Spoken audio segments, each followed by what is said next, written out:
Maintenant, nous allons partager ensemble la parole du Seigneur. J'aime bien dire partager ensemble parce que finalement, comme je le dis souvent, quand je suis amené à prêcher la parole du Seigneur, ce que je vous apporte, je me l'apporte à moi d'abord. Et tout prédicateur, je crois, tout vrai prédicateur est ainsi. Il dit attention, moi je me dis souvent ça, vous voyez, attention, tu vas dire ça aux frères et sœurs, mais attention, qu'est-ce qu'il en est de toi? D'abord, Alors nous allons ouvrir la parole du Seigneur dans le livre de la Genèse, au chapitre 2. Que Dieu bénisse sa parole. Genèse chapitre 2 et à partir du verset 1er au verset 9. Nous allons nous entretenir ce matin de l'œuvre de Dieu. C'est une œuvre grande, merveilleuse, extraordinaire et surtout parfaite. Même si parfois il y a des mots dans la Bible qui nous paraissent un peu étranges, mais l'œuvre de Dieu, c'est une œuvre parfaite. Pourquoi? Parce qu'il est parfait lui-même. Ainsi furent achevés les cieux et la terre et toute leur armée. Dieu acheva au 7e jour son œuvre qu'il avait faite. Et il se reposa au 7e jour de toute son œuvre qu'il avait faite. Dieu bénit le 7e jour et il le sanctifia, parce qu'en ce jour il se reposa de toute son œuvre qu'il avait créée en la faisant. Voici les origines des cieux et de la terre quand ils furent créés. Lorsque l'Éternel Dieu fit la terre et les cieux, aucun arbuste des champs n'était encore sur la terre, et aucune herbe des champs ne germait encore, car l'Éternel Dieu n'avait pas fait pleuvoir sur la terre, il n'y avait point d'homme pour cultiver le sol. Mais une vapeur s'éleva de la terre et arrosa toute la surface du sol. L'Éternel Dieu forma l'homme de la poussière de la terre. Il souffla dans ses narines un souffle de vie, et l'homme devint une âme vivante. Puis l'Éternel Dieu planta un jardin en Éden, du côté de l'Orient, et il y mit l'homme qu'il avait formé. L'Éternel Dieu fit pousser du sol des arbres de toute espèce, agréables à voir et bons à manger, et l'arbre de la vie au milieu du jardin, et l'arbre de la connaissance du bien et du mal. Amen. Voilà, l'œuvre de la création est terminée là. Je voudrais juste ouvrir une parenthèse. Il faut comprendre le mot « Dieu se reposa ». Quand nous lisons que Dieu se reposa de son œuvre, il a terminé l'œuvre de la création. Mais Dieu ne se repose pas parce qu'il n'est pas fatigué jamais. Dieu ne se fatigue jamais. Il peut arriver que nous le fatiguons des fois, vous voyez. En tout cas, moi, je le fatigue. Mais en ce qui concerne, Dieu ne se fatigue pas. Il ne sommeille ni ne dort, dit la Bible, celui qui veille sur Israël. Et je voudrais ce matin que l'on parle de l'œuvre de Dieu, parce que beaucoup croient que l'œuvre de Dieu, l'œuvre de la création, l'œuvre de Dieu est terminée. Or, ce n'est pas terminé. L'œuvre de Dieu se perpétue de jour en jour, vous voyez. Chaque jour, Dieu travaille. Et c'est cette œuvre-là que je voudrais que l'on voit ensemble. Il en est de même, par exemple, tout à l'heure, nous avons chanté que « Merci Seigneur pour ce que tu as fait ». Comme si ce qu'il avait fait, c'était fini. Mais non, Jésus continue à travailler. Dans les actes des apôtres, nous voyons que Dieu travaillait, le Seigneur travaillait avec les apôtres et il attirait beaucoup de gens dans sa maison. C'est cela que je voudrais dans un premier temps, mes frères et sœurs, que nous prenions conscience, c'est que Dieu et Jésus sont à l'œuvre par le Saint-Esprit encore. Et c'est une œuvre merveilleuse. Vendredi soir, nous nous sommes entretenus sur un texte du Deutéronome au chapitre 10, et le verset 14 et 15. Et ce verset dit que, par la bouche de Moïse, que Dieu s'est attaché au peuple. Dieu s'est attaché au peuple. Et il dit pourquoi faire. La Bible nous dit que Dieu s'est attaché au peuple pour les aimer. J'ai pensé, mes frères et sœurs, que nous sommes de la même sorte et nous sommes au même privilège que ce peuple-là. Réalisons, mon frère et ma sœur, cela. Dieu, ce grand Dieu qui a fait les cieux, la terre, la mer et tout ce qu'elle renferme. Ce Dieu s'est attaché à nous. Et ce matin encore, il s'attache à nous. Et de la même manière qu'il a dit pour le peuple, Dieu s'attache à nous pour nous aimer. Pour nous aimer.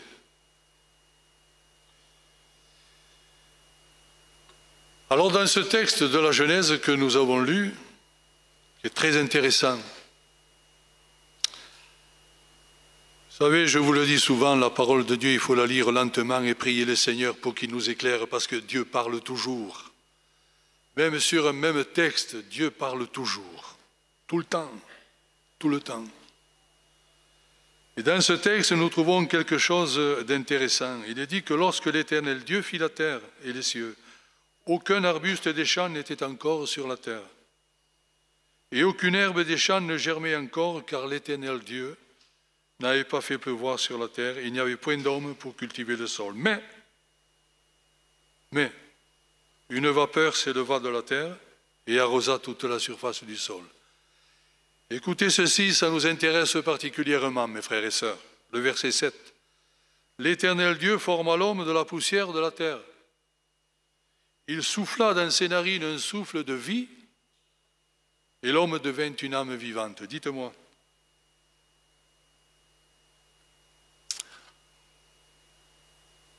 Lorsque nous ne connaissions pas le Seigneur, nous étions dans la poussière.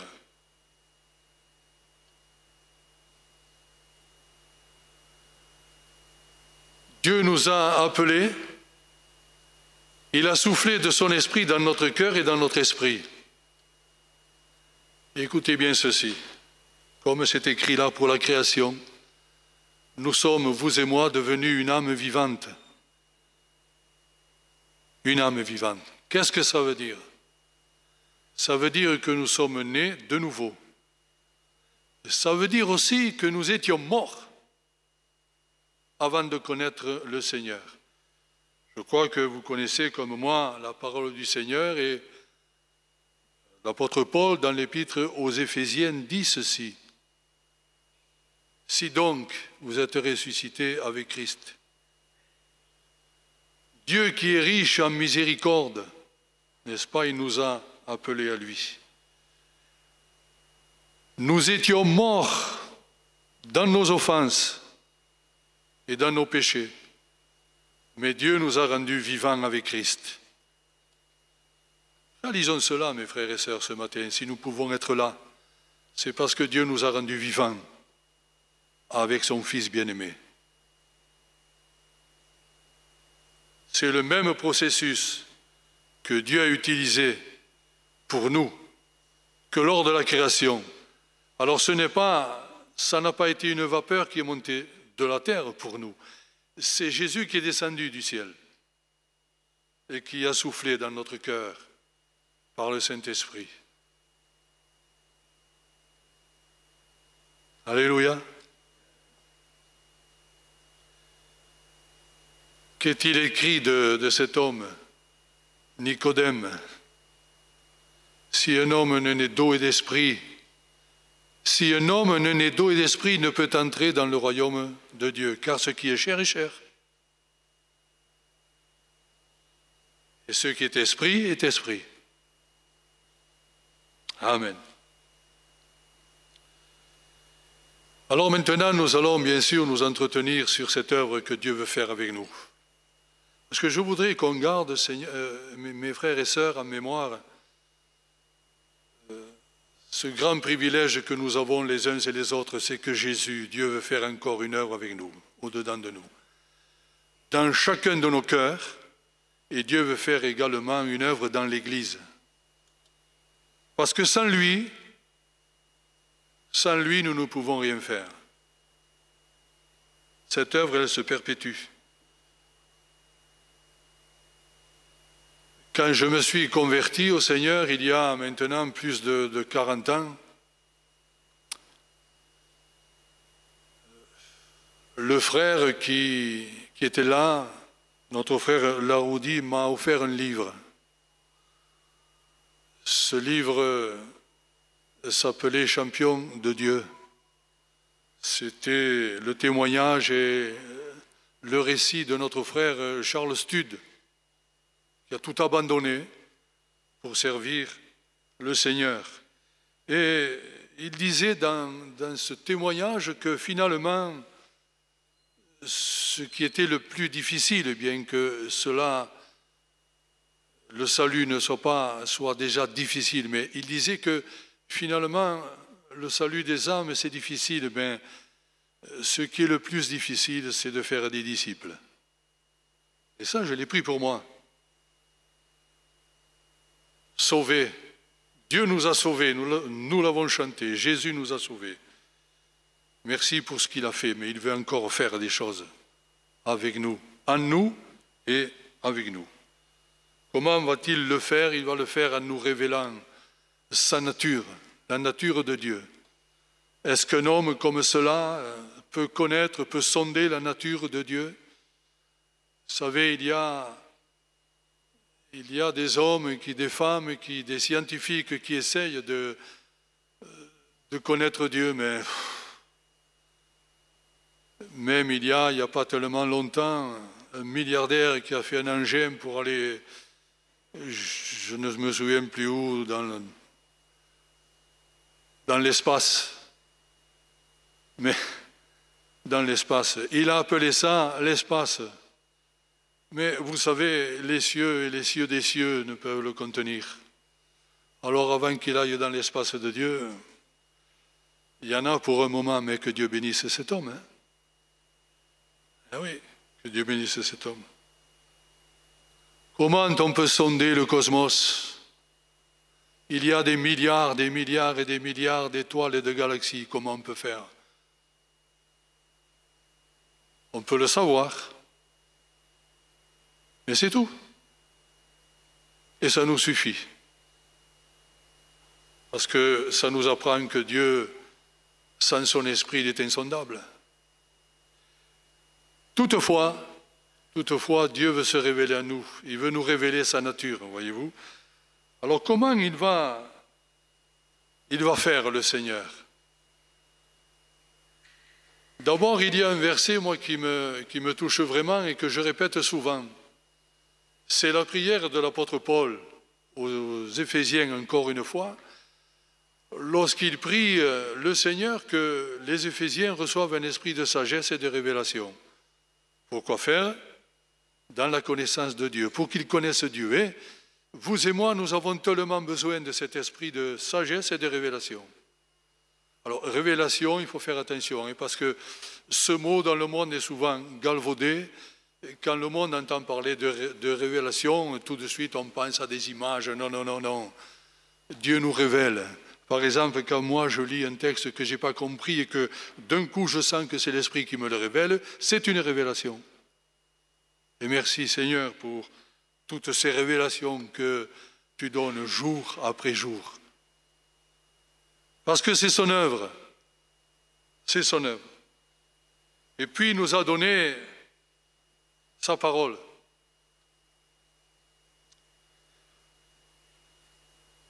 Moi, je me dis souvent, vous voyez, Seigneur, merci pour ta parole, parce que si un jour je ne l'avais plus, peut-être que là aussi, que si un jour on ne l'a plus, on va se rendre compte que c'est un trésor, vraiment.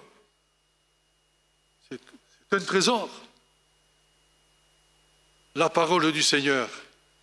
Mais la parole du Seigneur, elle contient des instructions, des enseignements, des commandements.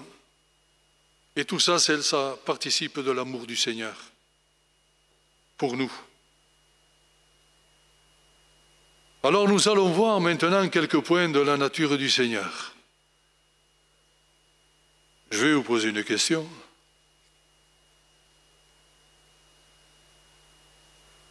Combien il y a de temps que, peut-être il y en a quelques-uns qui l'ont lu justement ce matin, eh bien que Dieu vous bénisse.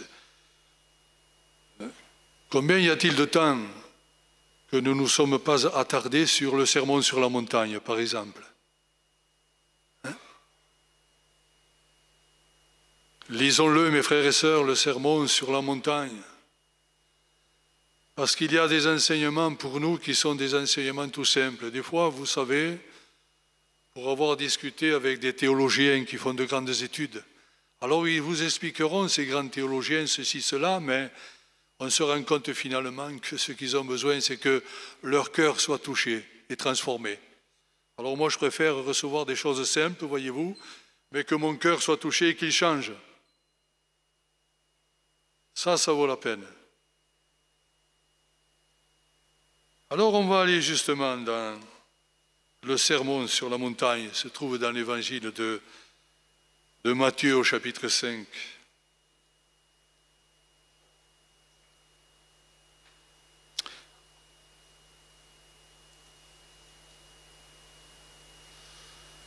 Matthieu chapitre 5.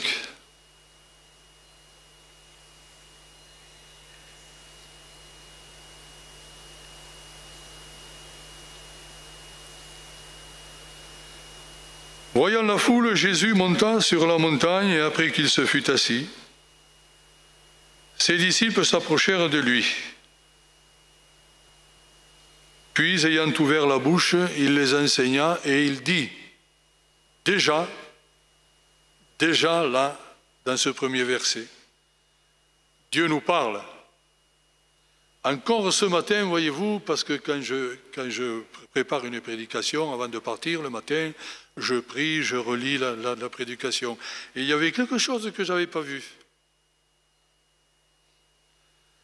Voyant la foule, Jésus monta sur la montagne, et après qu'il se fut assis, ses disciples s'approchèrent de lui.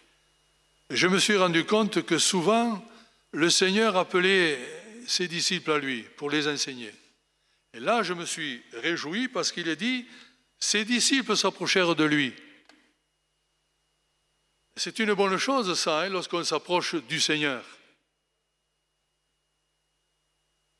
Le matin, quand on prie, on dit, Seigneur, je m'approche de toi ce matin, je veux entendre ta voix. D'abord, on le bénit. Je te bénis pour cette journée, pour cette bonne nuit de sommeil. Parce que je sais que tu vas être avec moi dans toute cette journée. Ses disciples s'approchèrent de lui. Et puis, il y a quelque chose qui nous paraît étrange. Lorsque je disais tout à l'heure, il y a parfois des paroles étranges dans la parole de Dieu. Il est dit, puis, ayant ouvert la bouche, il parla. Il dit, évidemment. Je me suis dit, tiens, quel est ce... Quand on parle, il nous faut ouvrir la bouche. Puis, ayant ouvert la bouche, il parla. Alors, j'ai essayé de réfléchir. Bon, je me suis dit que peut-être ce n'est pas ça. Mais je me suis dit que peut-être Jésus était là, à l'écoute de ses disciples. Peut-être, j'en sais rien. Il écoutait les uns et les autres, comme nous le faisons, nous, des fois. Et tout d'un coup, il a dit, maintenant, il faut que je parle. Et c'est meilleur quand Jésus parle, hein? Ah. Je vois que vous êtes d'accord avec moi. Et donc là, ici, commence le sermon sur la montagne. Et nous allons voir quelques points du sermon sur la montagne. Heureux les humbles de cœur, au chapitre 5, car ils hériteront la terre. L'humilité. Dans l'épître aux Hébreux, au chapitre 1er, ces chapitres commencent par nous parler du Fils, de Jésus. Il nous est dit que, après avoir à plusieurs reprises parlé au peuple par les prophètes, Dieu parla par le Fils, qui était et qui est encore aujourd'hui le reflet de sa gloire. Jésus est le reflet de la gloire de Dieu et l'empreinte de sa personne. Donc, ce qui veut dire, je dirais d'une manière mathématique, logique. Si nous voulons connaître Dieu, apprenons à connaître Jésus. Et pour connaître Jésus, étudions les évangiles. C'est simple, hein, la parole de Dieu. Étudions les évangiles. Et donc dans ce verset 5, il nous est parlé de l'humilité. Je me souviens d'un homme de Dieu qui a écrit un livre, il me semble que c'est Muret ou quelque chose comme ça, enfin, importe peu. Le titre de ce livre, c'était « L'humilité, la beauté de la sainteté ». L'humilité, la beauté de la sainteté. Mes frères et sœurs, je crois que, ça je le dis pour moi aussi, hein, d'abord, recherchons l'humilité. Vous savez, la Bible dit que si Dieu est amour, et nous le savons tous, la Bible nous dit qu'il y a des choses qui sont en horreur à Dieu. En horreur. Il les a en horreur. Et ce qu'il a particulièrement en horreur, c'est l'orgueil. L'orgueil, dans toute sa manifestation.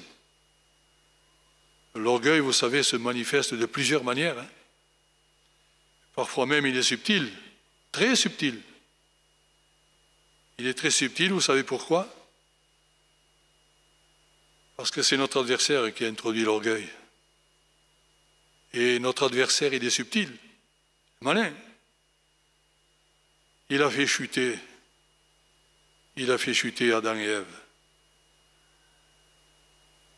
qui par orgueil, peut-être également, ont voulu se prendre pour des dieux ou pour Dieu lui-même. L'orgueil est à la base de la chute de l'homme.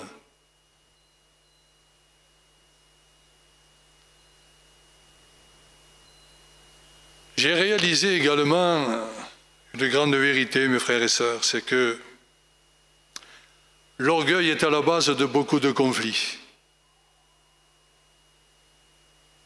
Dans les couples, entre amis,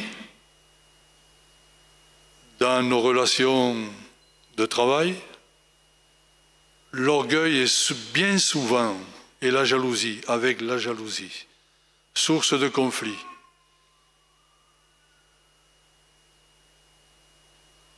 Ça vous est jamais arrivé, ça, je suis sûr que ça ne vous est jamais arrivé. À moi, ça m'est arrivé. Je te dis que, mais moi, je te dis que, et non, mais je te dis que, non, mais moi... Jusqu'à ce qu'on se sépare. Hein. C'est l'orgueil. Si nous avions été humbles à ce moment-là, il y a un moment où la sagesse de Dieu nous commande de nous taire et de prier les uns pour les autres, voyez. Et Dieu nous éclaire, la Bible dit. Si vous n'êtes pas d'accord sur un point, mettez-vous d'accord et Dieu vous éclairera. L'orgueil. Et puis il y a également, au verset 7, « Heureux les miséricordieux, car ils obtiendront miséricorde. » La miséricorde, vous savez, c'est un sentiment de compassion pour autrui. Être miséricordieux. Et puis toute la Bible nous dit, que ce soit dans l'Ancien Testament ou dans le Nouveau Testament, nous apprenons que la nature du Seigneur, la nature de Dieu, c'est qu'il est miséricordieux lui-même. Pour nous avoir fait grâce, il a fallu qu'il soit miséricordieux. Et dans le Nouveau Testament également, nous disons, il fait miséricorde à qui il fait miséricorde. Il fait miséricorde à qui il veut. C'est une parole étrange ça, mais moi je crois qu'à qui il veut, ça veut dire qu'il fait miséricorde à tout le monde, mais qu'il y en a qui acceptent cette miséricorde et d'autres ne l'acceptent pas. Heureusement que Dieu n'est pas comme nous, des fois, où nous choisissons les uns et les autres. Non, Dieu, il aime tout le monde d'un même amour. Dieu a tant aimé le monde qu'il a donné son Fils, afin que tous ceux qui croient en lui soient sauvés.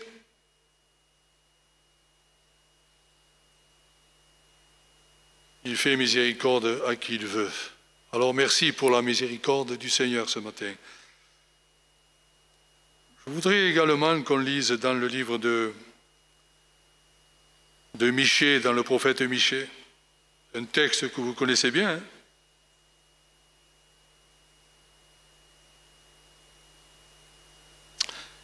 Michée chapitre 6,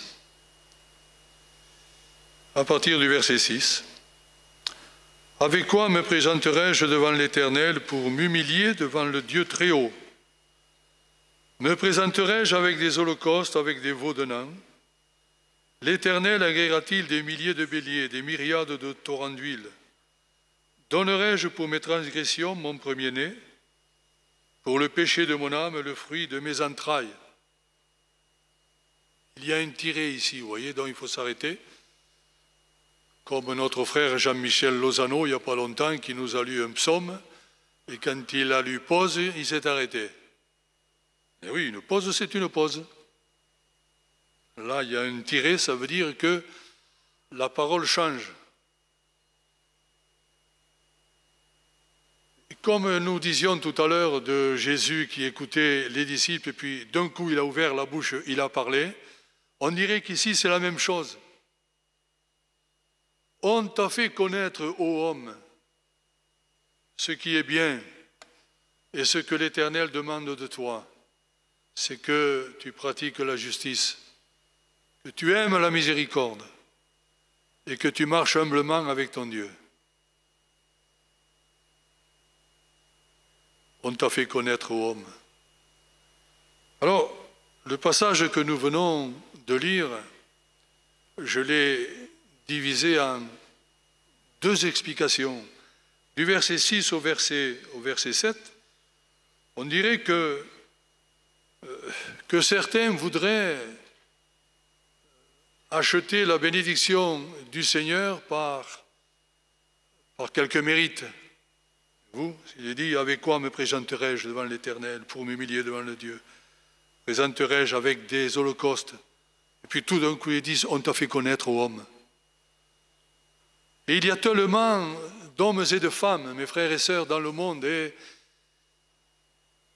je ne voudrais pas que, en tout cas, nous ne voudrions pas que même dans les églises, il y ait des chrétiens qui pensent cela, c'est qu'on peut mériter quelque chose. On ne mérite rien devant Dieu. Ça ne veut pas dire qu'on ne s'applique pas à vivre une vie chrétienne normale. Ça ne veut pas dire ça. Ça veut dire, mais ne pensons jamais que Dieu va nous bénir vraiment, vraiment, parce que nous le méritons. Je répète, ça ne veut pas dire que nous ne devons rien faire. Hein. La Bible dit, travaillez à votre salut avec crainte et tremblement.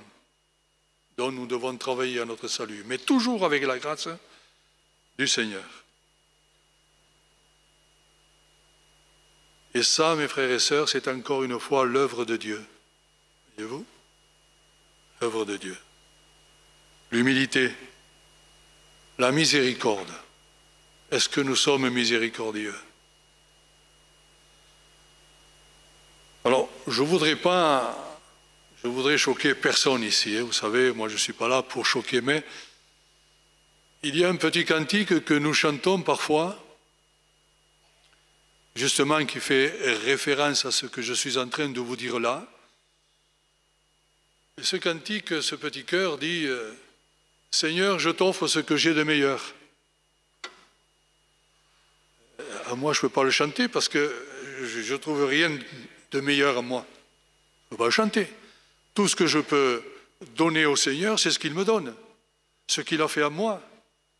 Parce que si je cherche quelque chose de meilleur, de supérieur, je ne vais pas en trouver beaucoup. Hein.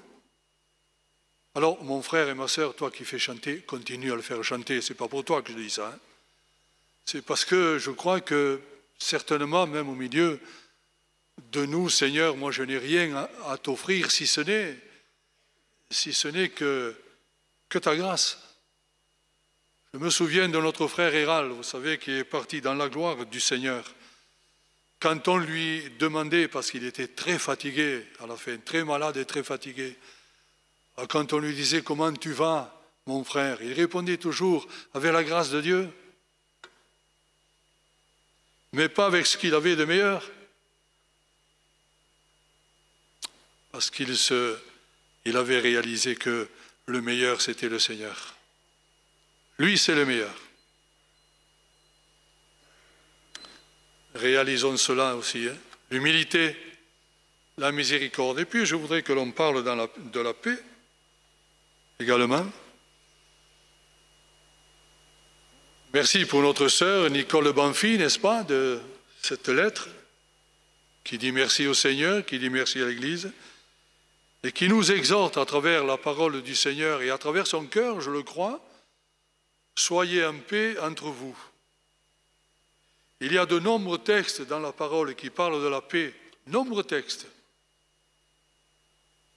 Le premier texte, c'est l'Évangile, où Jésus dit, je vous donne la paix, je vous donne ma paix.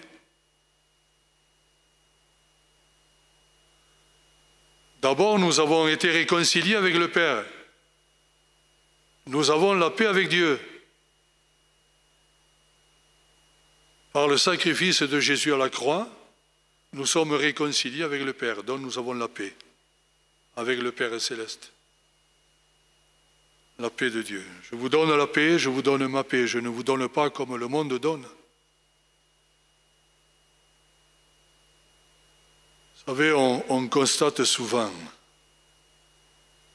justement, je vais faire référence à ce que dit Jésus, je ne vous donne pas comme le monde donne. Parce que le monde, lui,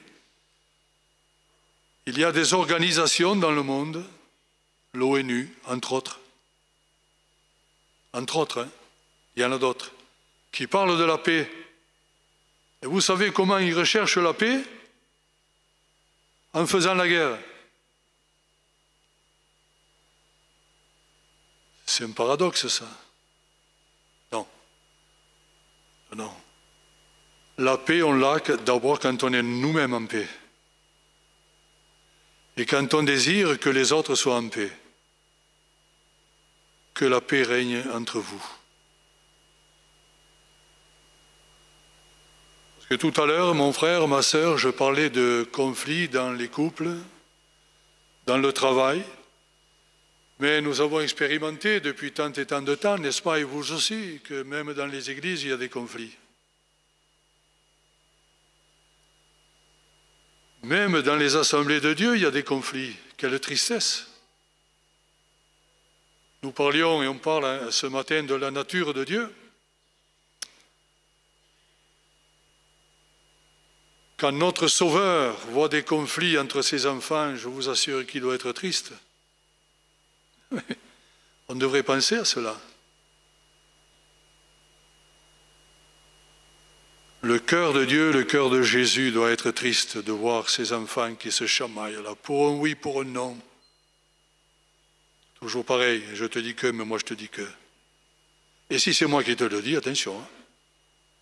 Oula, si c'est moi qui te le dis, tu peux me croire.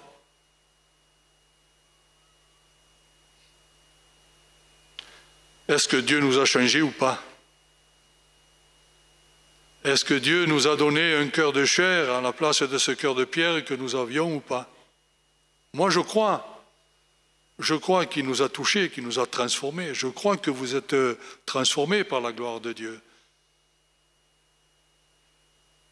Je crois qu'il m'a touché aussi et que j'ai encore besoin d'être touché par la grâce de Dieu, que son œuvre avance. Mais l'orgueil, la jalousie, la haine parfois. Quelle tristesse, quelle tristesse. Dans l'épître aux Hébreux, il y a ce texte qui nous dit « Recherchez la paix avec tous ». Recherchez la paix avec tous les hommes. Bien sûr, la Bible est une parole vraie et équilibrée. Quand le Saint-Esprit parle, il connaît mieux que nous, vous savez. Recherchez la paix avec tous, mais tout autant que cela dépend de vous. Parce qu'on ne peut pas rechercher ou trouver la paix avec quelqu'un qui ne la veut pas. Par contre, on peut prier. Rechercher la paix avec tous. Qui ne connaît pas ce texte du prophète Ésaïe, qu'ils sont beaux sur les montagnes, de ceux qui annoncent quoi? La guerre? Sur les montagnes d'Israël, bien souvent, c'est la guerre. Bien souvent. Mais ici, qu'ils sont beaux sur les montagnes, les pieds du messager de bonnes nouvelles, de ceux qui procurent la paix. Je vous l'ai déjà dit cela, mes frères et sœurs, moi il y a un verset que je veux garder au-dedans de moi parce qu'un jour il m'a parlé, il m'a touché vraiment, vraiment. Ce verset, il dit qu'il y a des chrétiennes qui tranquillisent le cœur des autres, qui tranquillisent le cœur des saints. J'ai dit, Seigneur, que je sois quelqu'un qui tranquillise le cœur de mon frère et de ma sœur. Ce n'est pas une grande théologie, ça, hein? C'est tout simple. Un de ceux qui tranquillisent ton cœur, mon frère, ma sœur. Tranquilliser le cœur des autres, tranquilliser le cœur de son époux, de son épouse, de sa famille, de ses enfants, de ses parents, de ses frères et sœurs. Recherchez cela. Recherchons cela. Et vous verrez que plus on recherche cela et plus nous-mêmes on est en paix. Parce que c'est une loi de Dieu, ça. Si tu recherches la haine, tu récolteras la haine. Il y a un verset qui dit « Celui qui sème la tempête, il récolte la tempête. Celui qui sème le vent, il récolte le vent. » Mais si nous récoltons la paix, ça ne veut pas dire que nous allons récolter la paix, mais notre cœur sera en paix. Et c'est une récolte de Dieu pour nous. Parce que nous savons très bien que même en recherchant la paix, combien il y a de personnes dans le monde qui ne la veulent pas et qui nous cherchent la guerre, mais notre cœur est en paix. Et c'est une récompense de Dieu. Vous savez, quand un cœur il est en paix, c'est quelque chose. Hein? Alors, recherche la paix de ton épouse, mon frère. Recherche la paix de ton mari, ma sœur, et de tes enfants. C'est tellement grand. Et je rajouterai, voyez-vous, parce que je l'ai rajouté sur mon papier, heureuse l'assemblée qui est dans la paix. Heureuse l'assemblée où tous les membres sont en paix entre eux. Hein? Où on sait que l'on peut se faire confiance les uns les autres.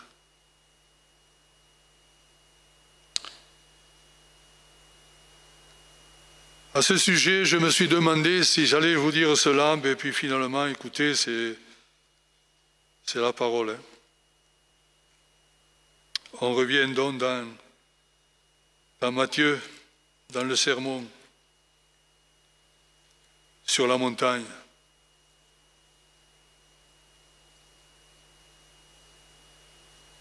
Il s'agit d'un avertissement solennel. C'est un avertissement solennel, mon frère, ma sœur. Chapitre 5, donc toujours à partir du verset 21. Vous avez entendu qu'il a été dit aux anciens, tu ne tueras point. Celui qui tuera est passible de jugement. Mais moi je vous dis, dit Jésus, que quiconque se met en colère contre son frère est passible de jugement. Que celui qui dira à son frère Raka mérite d'être puni par le Sanhédrin. Et que celui qui lui dira insensé mérite d'être puni par le feu de la géhenne. Si donc, tu présentes ton offrande à l'autel et que là tu te souviennes que ton frère a quelque chose contre toi, laisse-la ton offrande devant l'autel et va d'abord te réconcilier avec ton frère. Et puis, ensuite, comme vous voulez, viens présenter ton offrande. Il disait qu'il s'agissait là d'un avertissement solennel. Vous savez, je disais tout à l'heure qu'il y avait des choses qui étaient en horreur aux yeux de Dieu. Et je crois que Dieu a horreur quand il entend un chrétien parler méchamment de son frère et de sa sœur. C'est un avertissement. Ne le faisons jamais. Ne critiquons jamais, jamais, jamais. On peut ne pas être d'accord. Ça aussi, je vous le dis souvent. On peut ne pas être d'accord. Mais la critique, c'est quelque chose d'autre. Et il est fort probable que si nous persistons dans ce péché, parce que c'est un péché, Dieu va nous juger dans son amour, dans un premier temps, pour nous ramener. Et on a vu parfois, hélas, de ceux qui ont persisté à force, se sont tellement écartés que la Bible dit que leur situation était pire que celle qu'ils avaient avant de connaître le Seigneur. C'est terrible, mon frère, ma sœur. Je dis cela parce que c'est solennel, c'est obligé. Jésus le dit. Il faut en parler.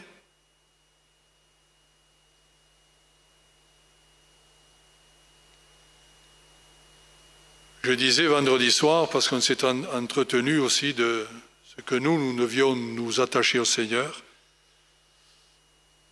Et je le répète ce matin, moi, vous savez, je ne juge personne, parce que j'ai dit que j'en ai assez avec moi déjà pour me juger. Vous savez, il y a tellement que... Mais quand même, je suis heureux de vous apporter la parole du Seigneur. Quel honneur que le Seigneur me fait de parler de lui, de sa parole. Je dis souvent à Dieu, mais Seigneur,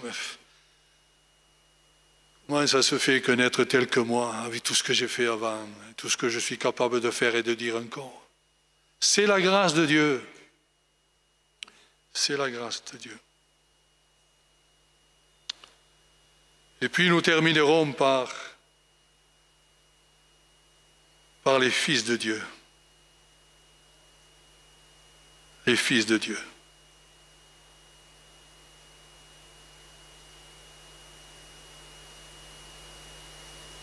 Souvent, nous commençons une prière comme cela ou une louange comme cela. Seigneur, merci parce que tu as fait de nous des fils et des filles de Dieu. Nous avons raison de le dire, hein, parce que c'est vrai. Et nous désirons vraiment être des fils de Dieu. Mais les fils de Dieu. Et Jésus en parle. Jésus nous dit que si nous voulons vraiment être des fils de Dieu, nous devons obéir à sa parole. Prendre ce qu'il nous dit, par exemple, dans ce sermon sur la montagne, l'enregistrer et ne pas simplement, comme le disait l'apôtre Jacques, ne pas simplement l'écouter, mais le mettre en pratique, parce que c'est cela qui est important. Et la parole de Dieu nous dit que si nous faisons cela, nous serons vraiment appelés fils de Dieu.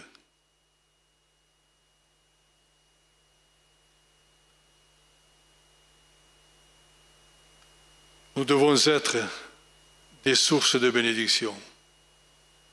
Quel merveilleux texte, merveilleuse parole quand Dieu parle à Abraham. Il est allé le chercher en Irak, actuellement l'Irak maintenant, pour le ramener en Canaan. Il est allé le chercher si loin, dans une terre lointaine. Comme il a fait avec nous, il est venu nous chercher dans les bas-fonds de ce monde pervers et corrompu. Et de même qu'il a fait, il a dit à Abraham, je ferai de toi une source de bénédiction. Ce matin, mon frère et ma sœur, Dieu te dit, tu seras une source de bénédiction. Quelle grâce merveilleuse, non? Une source de bénédiction. Et je crois, moi, que, voyez-vous, même quand nous ne parlons pas inconsciemment, là où nous nous trouvons, là où nous nous trouvons, parce que Dieu est avec nous, nous sommes une source de bénédiction. Nous sommes une source de bénédiction. Parce que Dieu est en nous. Et si Dieu est en nous, Dieu est là. Une source de bénédiction. Quel programme, hein?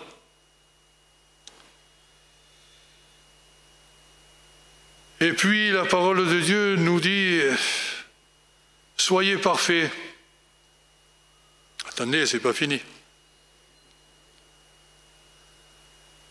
Comme quoi, ou plutôt, comme qui? Hein? La Bible, c'est pas moi qui le dis, c'est la parole de Dieu. Soyez parfaits comme votre Père céleste est parfait. Oh là là!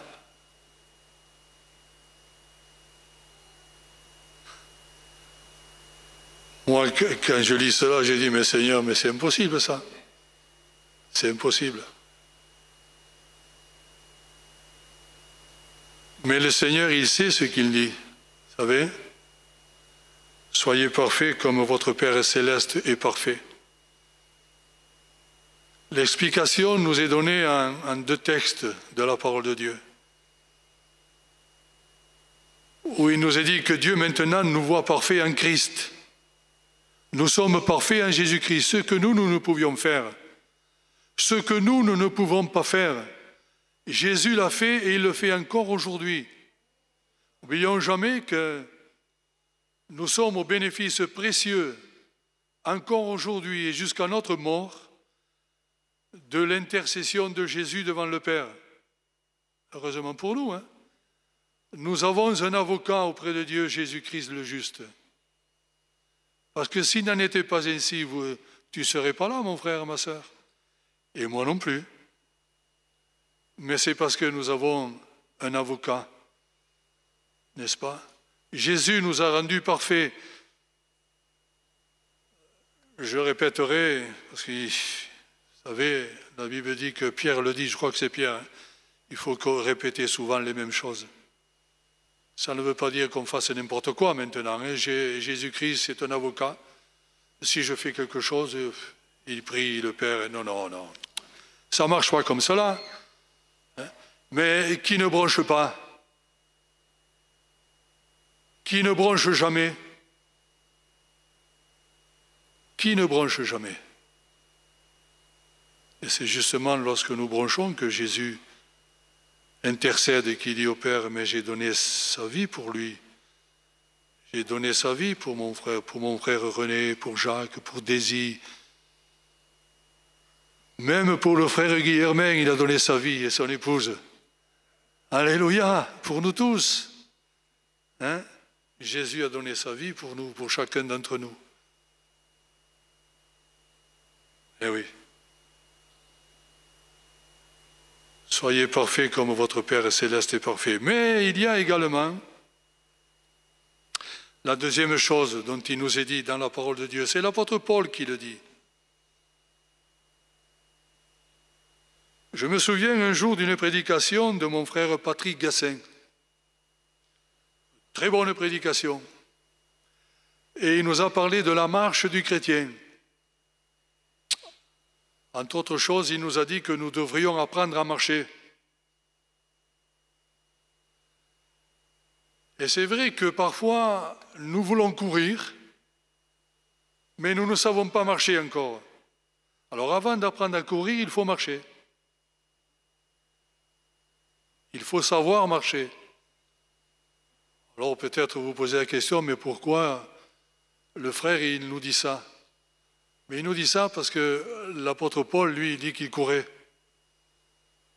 Vers quoi il courait, l'apôtre Paul?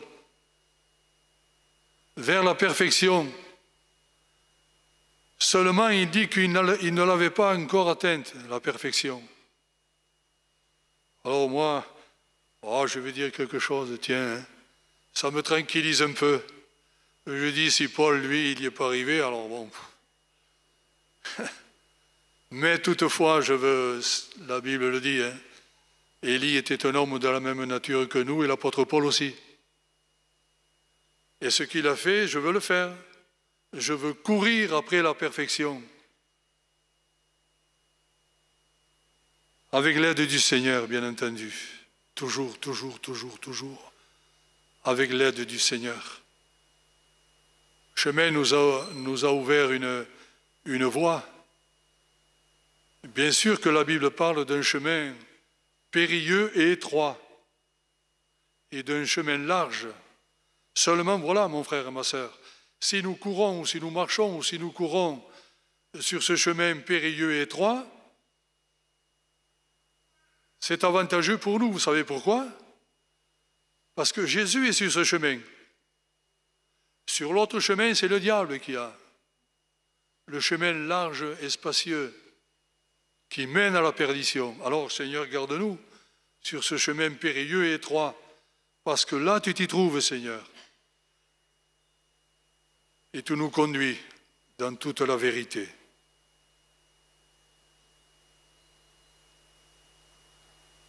Dieu soit béni, hein? Et puis, je terminerai quand même, je ne sais pas si je peux dire par une note optimiste, parce que je veux croire que tout ce qui a été dit, parfois, ça peut paraître négatif, mais au contraire, c'est positif tout ça. C'est pour notre bien, c'est pour mon bien, c'est pour ton bien, mon frère et ma sœur. Alors, je voudrais terminer quand même par ce verset que l'on trouve dans l'Épître aux Philippiens, au chapitre 1er, au verset 6, que vous connaissez tous. L'apôtre Paul dit ceci: « Je suis persuadé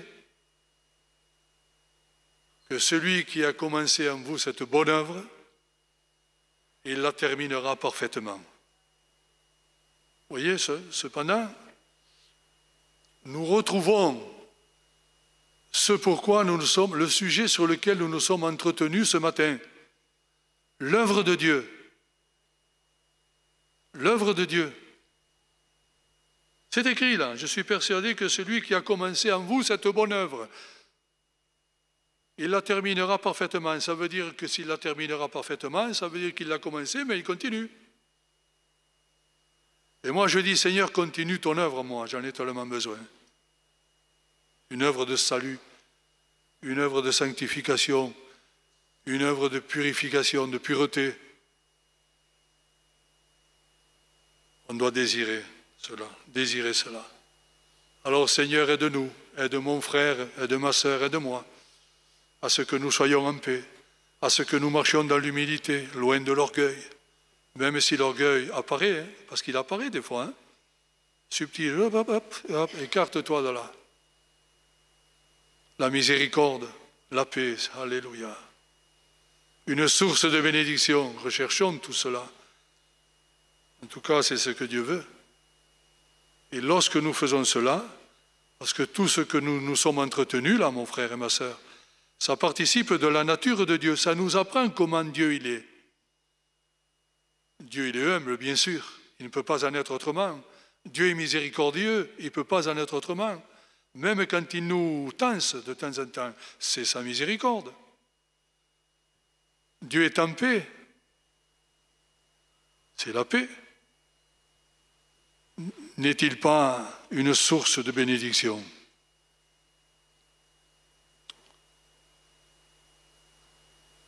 Alors ce matin, il nous fait connaître sa nature pour que nous le connaissions davantage et mieux. Et que nous puissions, mon frère, ma sœur, le glorifier tel qu'il est digne d'être glorifié. Il y a tellement d'idoles que nous avons glorifiées, n'est-ce pas, avant de connaître Dieu. Mais nous voulons rejeter tout cela pour ne glorifier que celui qui a donné sa vie pour nous. Que le nom du Seigneur soit béni et glorifié, n'est-ce pas?